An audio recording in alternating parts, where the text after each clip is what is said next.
இன்றைய வேத வசனம் எபேசியர் 6:11.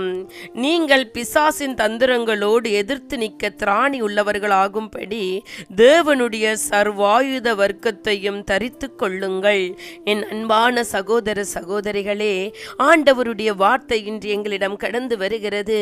இந்த வசனத்தின் மூலம் அப்போஸ்தலராகிய பவுல் நமக்கு மிக முக்கியமான ஆன்மீக உண்மையை உணர்த்துகிறார்.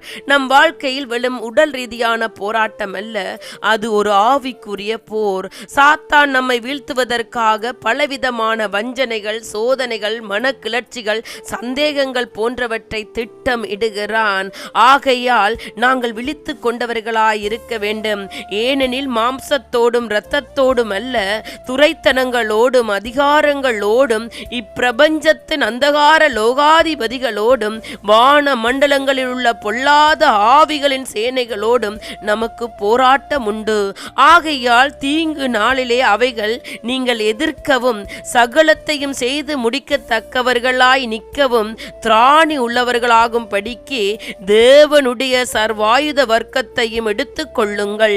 சத்தியம் என்னும் கச்சையை உங்கள் அறையில் கட்டினவர்களாயும் நீதி என்னும் மார்க்கவசத்தை தரித்தவர்களாயும் சமாதானத்தின் சுவிசேஷத்திற்குரிய ஆயத்தம் என்னும் பாதரட்சையை கால்களிலே எடுத்தவர்களாயும் பொல்லாங்கானன் எய்யும் அக்கினி வஸ்திரங்களை எல்லாம் அவித்து போடத்தக்கதாய் எல்லாவற்றிற்கும் மேலான விசுவாசம் என்னும் கேடகத்தை பிடித்து கொண்டவர்களாயும் நில்லுங்கள்.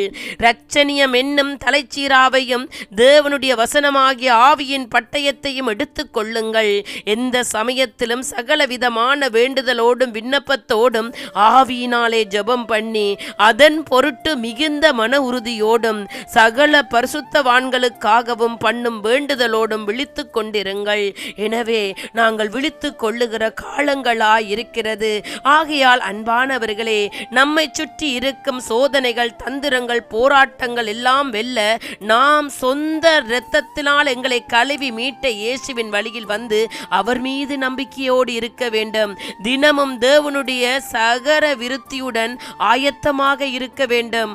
அப்போதுதான் சாத்தானின் தந்திரங்கள் அனைத்தையும் வென்று கிறிஸ்துவில் வெற்றியுடன் நிலைத்திருக்க முடியும். எனவே அவருடைய வழிகளில் வந்து விடுதலைகளை பெற்றுக் கொள்ளுங்கள். பிறருக்கு விடுதலை கொடுக்கிறவர்களாக நீங்கள் மாறுங்கள். அவரின் சாயலை தரித்தவர்களாக நில்லுங்கள். அவர் உங்கள் ஒவ்வொருவரையும் அழைக்கிறார். அவருடைய வழிகளில் வந்து விடுதலைகளை பெற்றுக் கொள்ளுங்கள். அல்லேலூயா.